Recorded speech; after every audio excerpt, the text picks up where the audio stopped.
Hey, my Liptons. So I actually thought I was gonna wait till like the middle of the day today to do this video, but I don't know because I just saw this article. It's like somebody else ranking the Marvel movies, and I and respect to them, but I totally disagree with them. I'm gonna show you the list real quick. But the thing is, for his ranking of Phase 4 Marvel, it's all movies. Whereas for this, obviously you can see the pictures here. It's the movies as well as the Disney Plus TV shows. So obviously Black Panther is not on here. Maybe it's because since it just came out, so I think they need to update this part. You'll update this poster, whoever made it. So let's get into it. So I did say in my Black Panther review that I was gonna do like a Phase 4 review reaction kind of thing of like which ones were my favorite. As far as, because I did watch some of the Disney Plus shows. I did, not all of them, but I did watch some of the Disney Plus shows. And wow, I actually did watch all of the Phase 4 Marvel movies. Except for Black. Yeah, I didn't watch Black Widow. Okay. So let's get into it. Let's start at the top of the. Wait, should we? Let me go from best to worst. Right? Let me go from best to worst. And I think I'm gonna, obviously, even though Black Panther's poster's not here, I'm still gonna add it. Just imagine Black Panther's poster's here. So I would say okay, this is so bad. As far as for my best, and this is not going to be in order when it comes to like the best part, I would say for me, Doctor Strange Multiverse of Madness really did it for me. And I know a lot of people didn't like it. Not a lot, because there were a couple of, it was mixed. Like, either you like, some people liked it, some people didn't like it. I'm on the side where I liked it. Here's why. It gave us something different. I'm sorry, y'all know, I feel like I've been bitching, complaining about how, like, I feel like Marvel needs to switch it up. They need to stop giving us this, candy, goofy kind of storylines. Like, go give us something a little bit more edgier.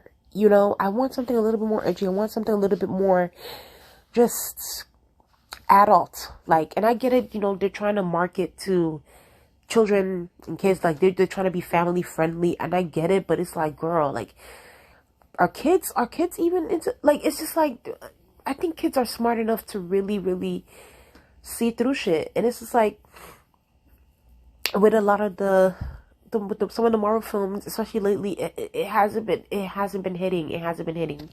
So the reason why I liked Multiverse of Madness so much is because of, like, just the theme of it all, the aura, the feeling of just like darkness, and as well as like, just really, and it was very fast paced. It was a fast paced film. Like, they didn't waste no time in Multiverse of Madness. Like, they really did their thing. And just like the powers, and with the Scarlet Witch, with Doctor Strange, like, they really, Elizabeth Olsen and Benedict Cumberbatch really held this, especially the actress that played what's her name, America? What's her name? America Chavez? Yes.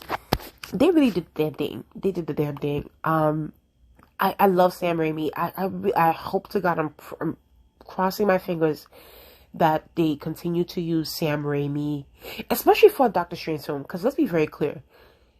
Doctor Strange is not any of these other Marvel, like, no, like, he goes into like the magic, the complexities of magics and that sort of thing. So I feel like someone like a Sam Raimi, who's into the horror, and you know me, I'm a horror girl, who's into the horror, who's into that kind of thing, to really give us something different and give us something new. And I feel like they did that. I felt like it's something that we've never seen before in a Marvel film, and that's why I feel like this is unique. And listen, y'all hearing this from me now, from Rani Lipton.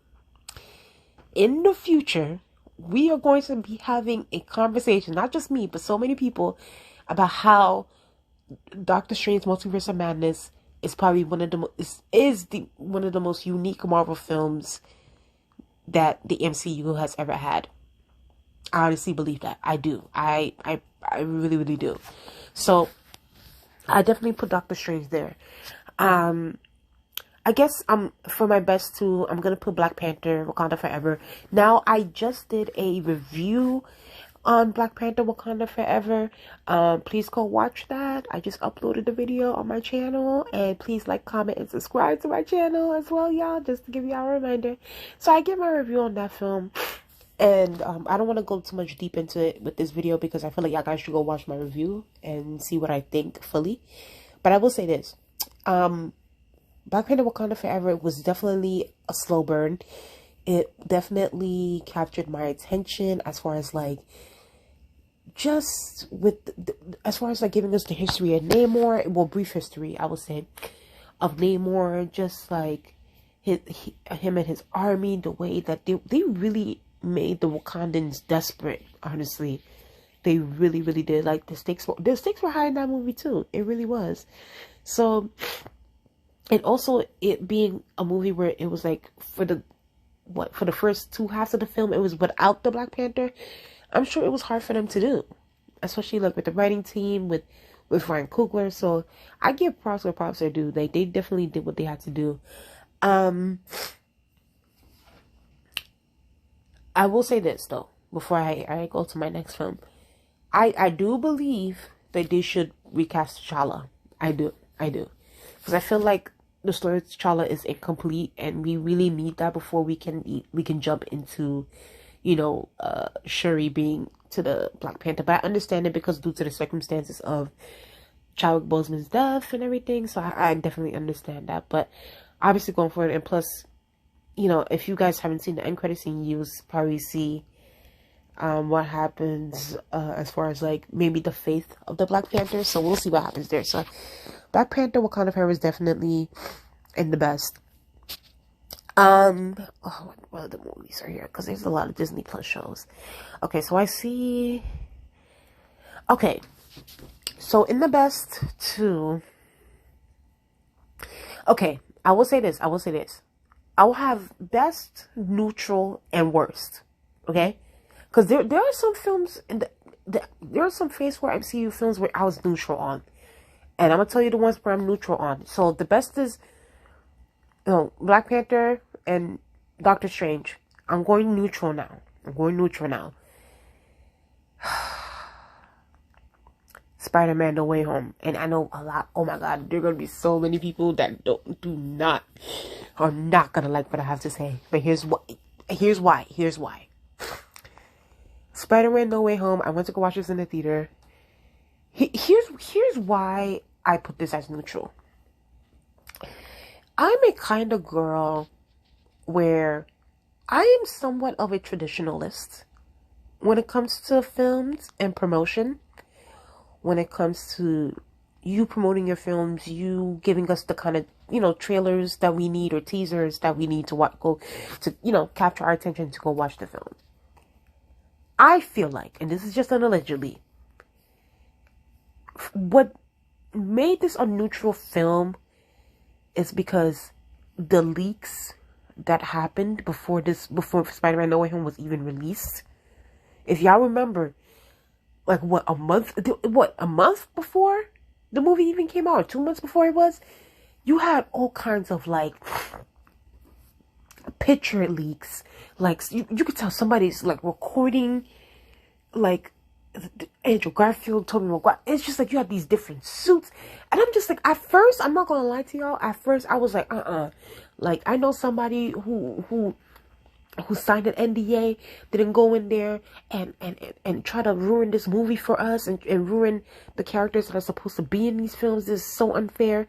At first, I was like that, but then as time goes on, as I've seen the leaks keep on coming out time and time again, I've begun to think that I begun to think that Sony strategically leaked a lot of the photos, like obviously with the props and with Andrew Garfield at the ramp. Like, I think that Sony leaked those photos purposely to promote the film.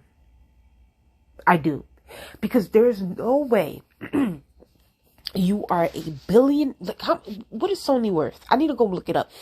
But I'm sure they're worth billions. I'm sure there is a multi-billion-dollar business. Or Sony is.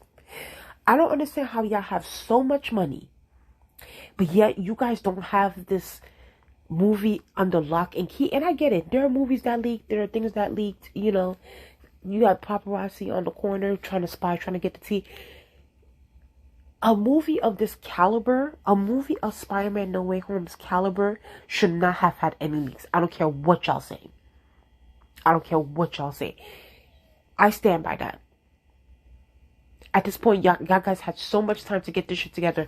You had so much time to put this thing under lock and key, but yet you mean to tell me there were so many leaks to the point where it's like you had a leak from Spider-Man No Way Home every 3 to 5 business days.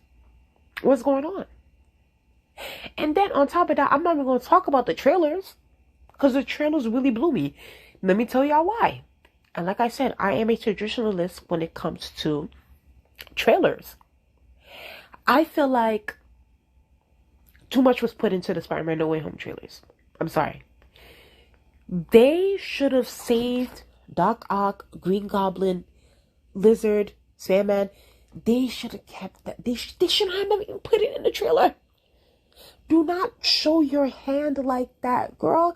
Wait till I go watch it, and then let me get the emotions and the feelings of me seeing the Green Goblin, seeing Doc Ock, seeing the Lizard, seeing Sandman. Because let's be very clear, I grew up. Listen, and I know a lot of people, a lot of my subscribers are too.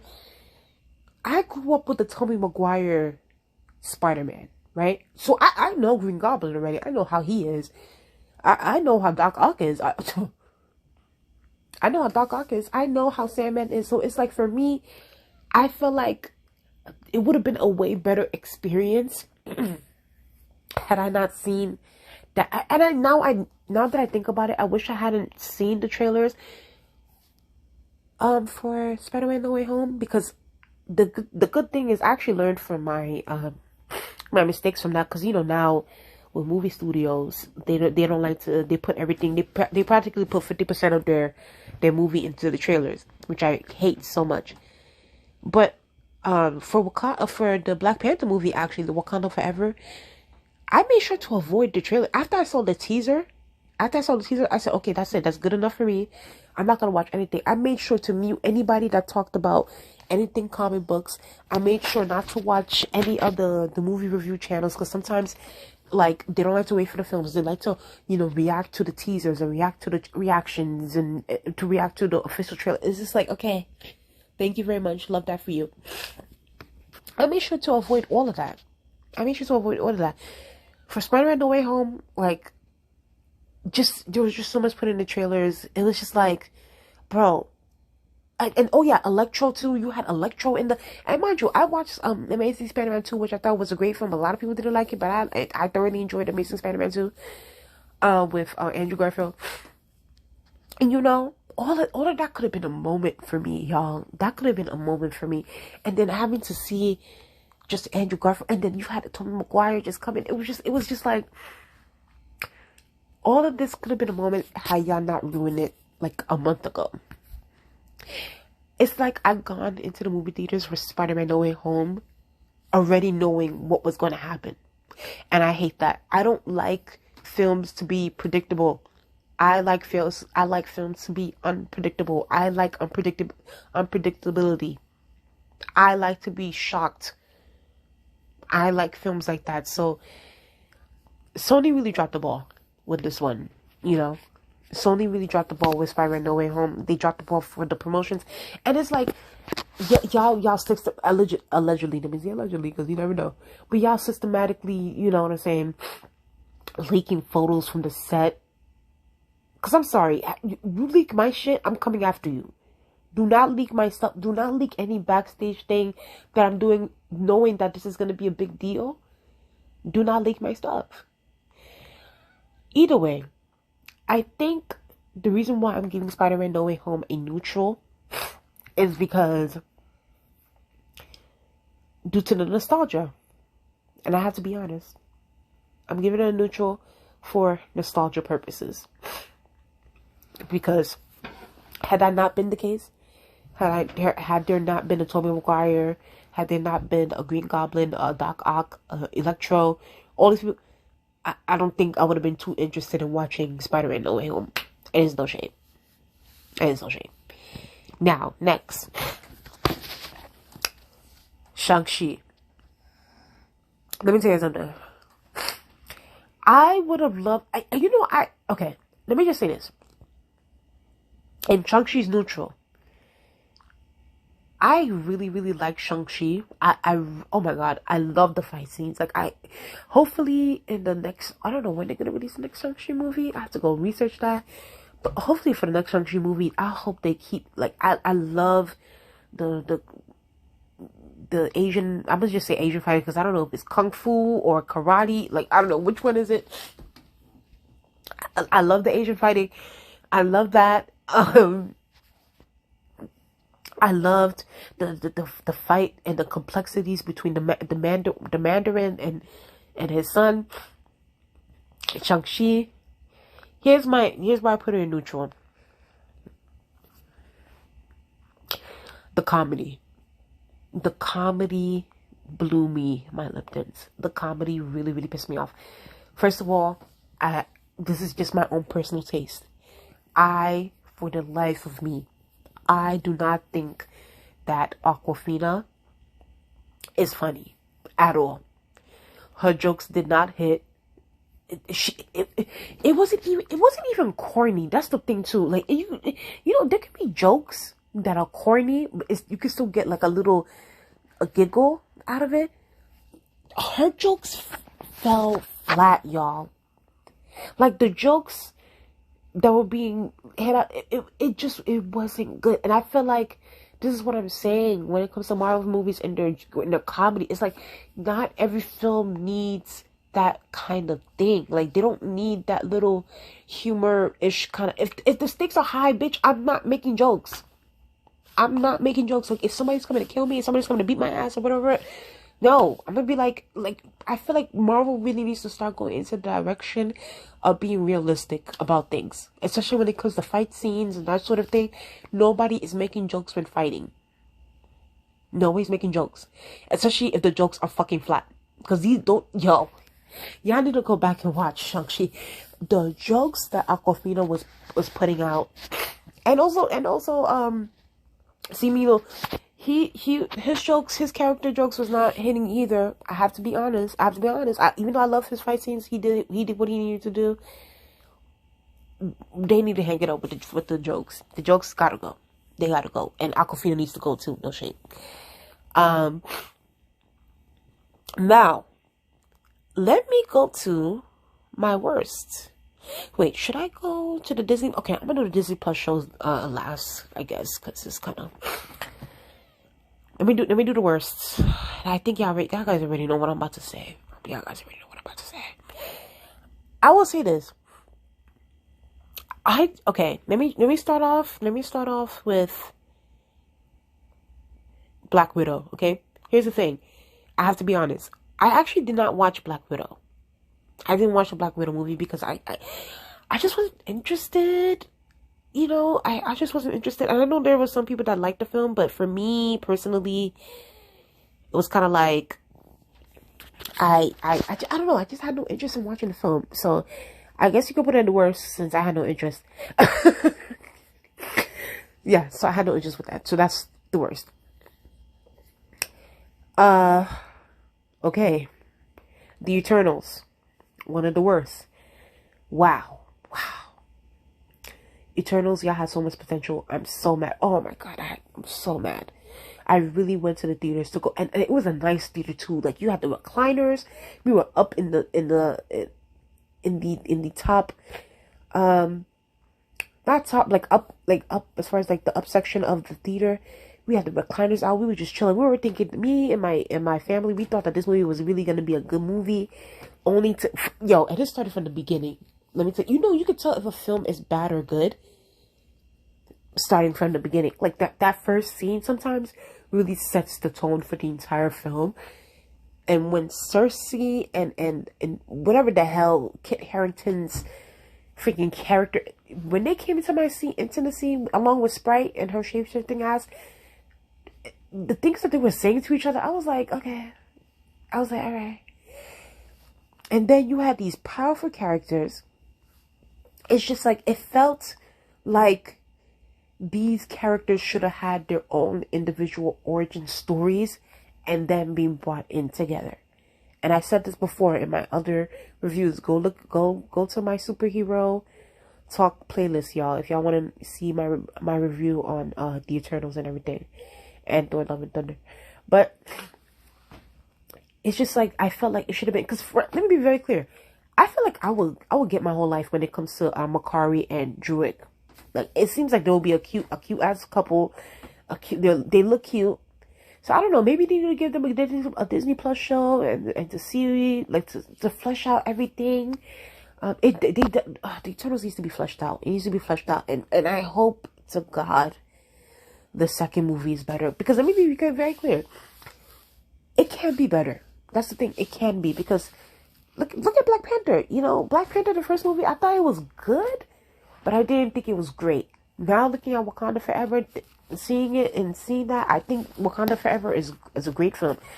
However, some people might say, oh, well, that's a false equivalency, because you consider the Eternals to be one of the worst movies for Phase 4 MCU.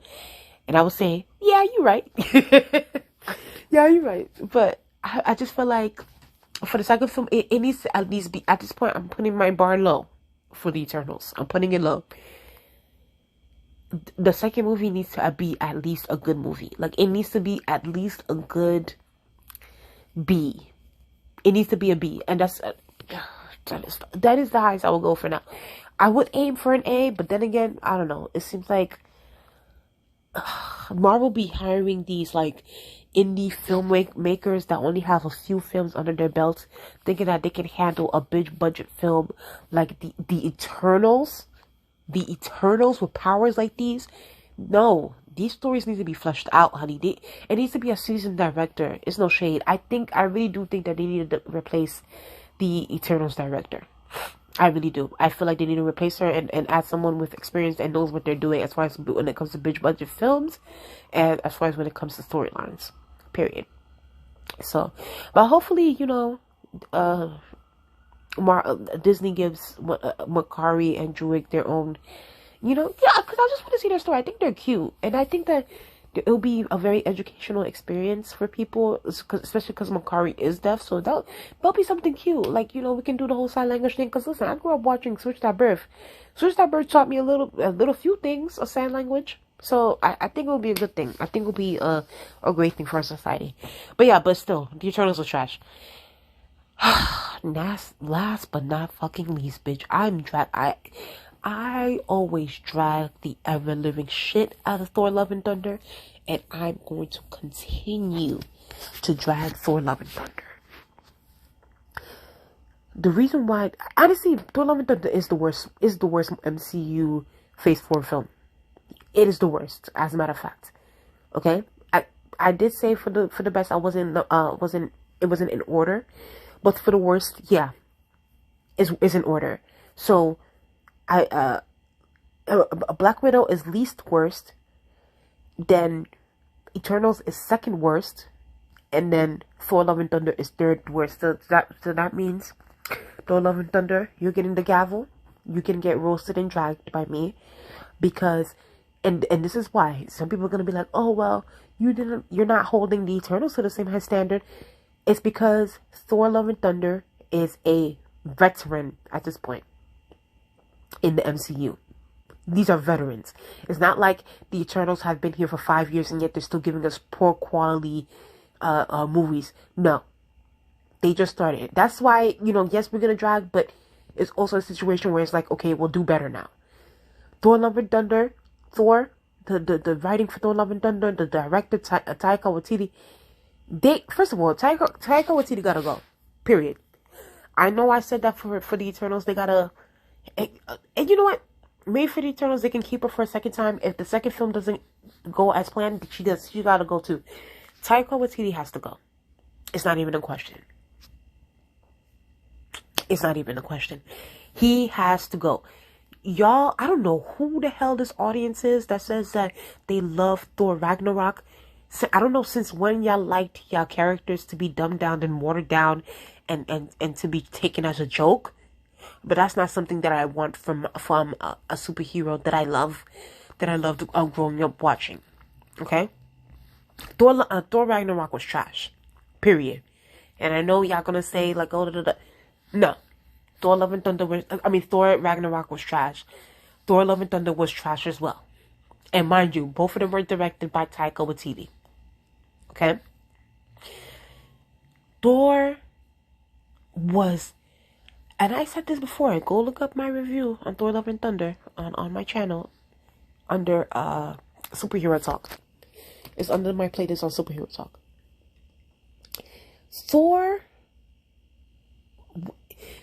was behaving, the way Thor was behaving in Thor Love and Thunder was as if Patrick Star was in the mission of getting rid of Gore the God Butcher. You would think that Thor was Patrick Star. And I say this with all the respect in my heart. It is no shade to Chris Hemsworth, because I didn't think Chris Hemsworth was given a script, and he did what he needed to do. So if the script was goofy, he was going to give you goofy. It is what it is. The situation with the Mighty Thor with Natalie Portman's character, it felt so rushed. And then on top of that, a homegirl got cancer, and y'all like, it just wasn't taken seriously for me. It wasn't taken seriously for me. And then you had Gore just, where was his screen time, y'all? Where was his screen time? Why? And then the movie was so bright and listen, y'all know me. I love a good brightness. I love colorful, colorful cinematography. But we're talking about Gore the God Butcher. This guy is killing gods. You mean to tell me a movie was supposed to be this bright as this? Thor Love and Thunder was a parody film. I don't care what y'all say. I feel like somebody on YouTube could have done a Thor Love and Thunder, and they will claim it as a parody, and I will believe it, because this was not movie material. I have to be honest. Thor Love and Thunder was not movie material.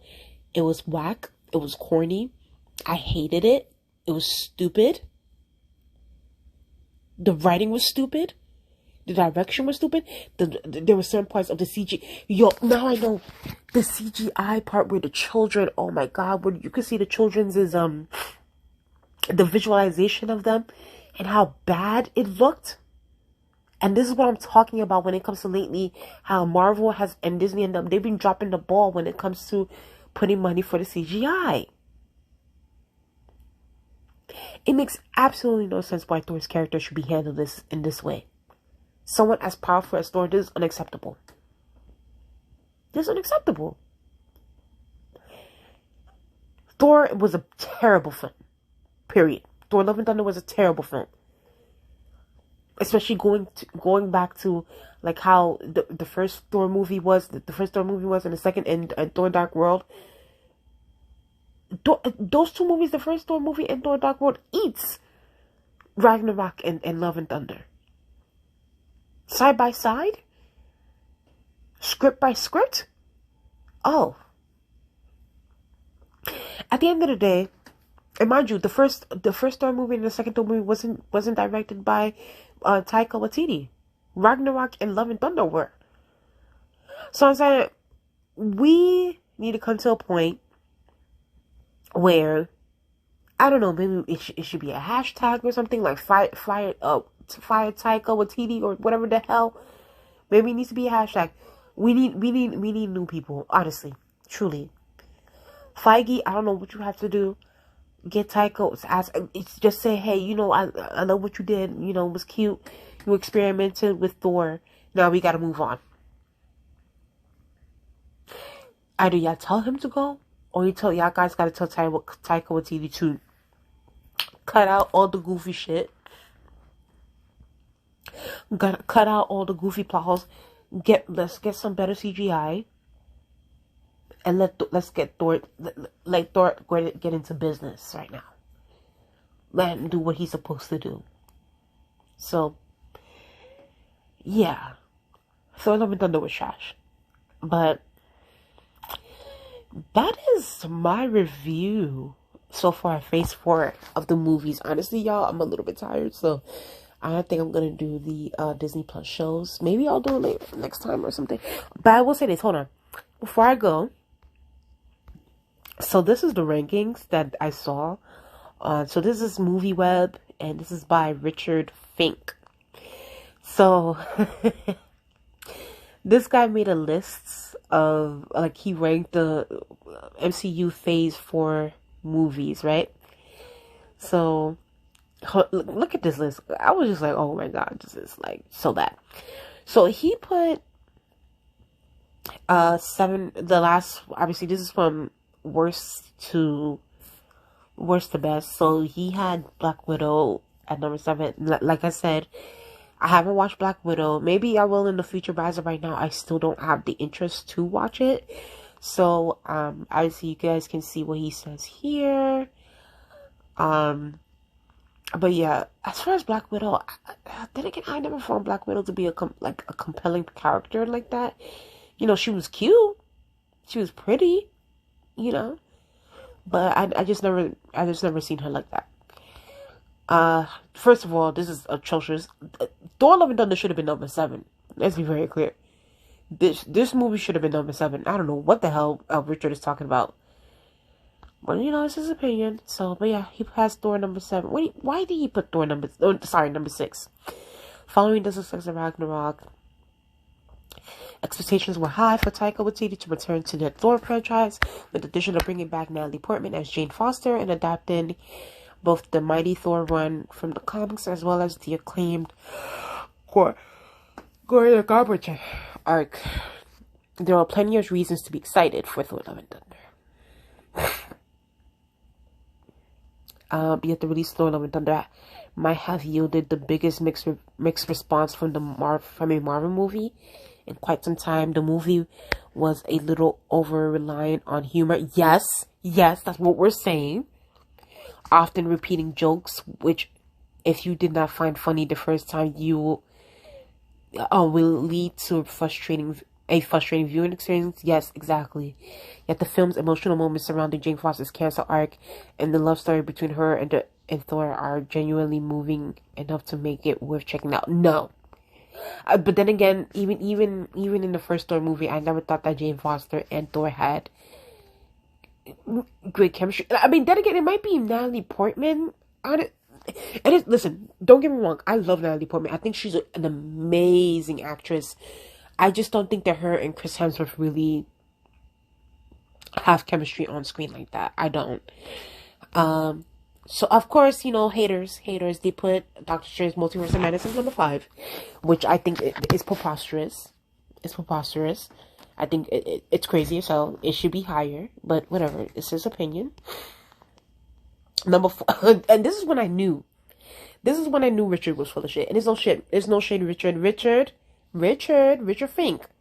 The fact that you have the Eternals at number 4, but yet you have Doctor Strange Multiverse of Madness at number 5. Are you kidding me?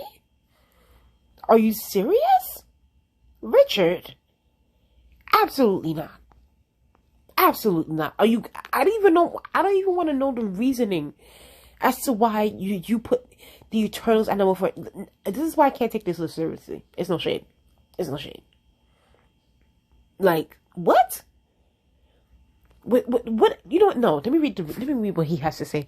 Eternals currently holds the lowest score on Rotten Tomatoes of any MCU film yet.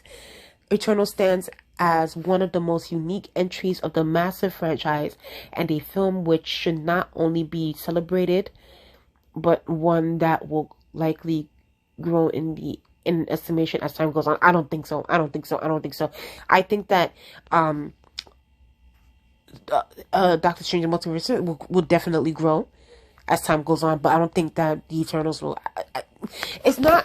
The stories weren't fleshed out, Richard. The stories weren't fleshed out, and I wish they were, because I really liked Makari and I really like Angelina Jolie's character, Athena, I think that's her name. Like those two were my girls, like Makari and Athena. I really like those two. Cersei was a deer in headlights. Didn't really enjoy her like that. So, and I also liked what's his face, the guy with the fist. He was powerful. Oh yes.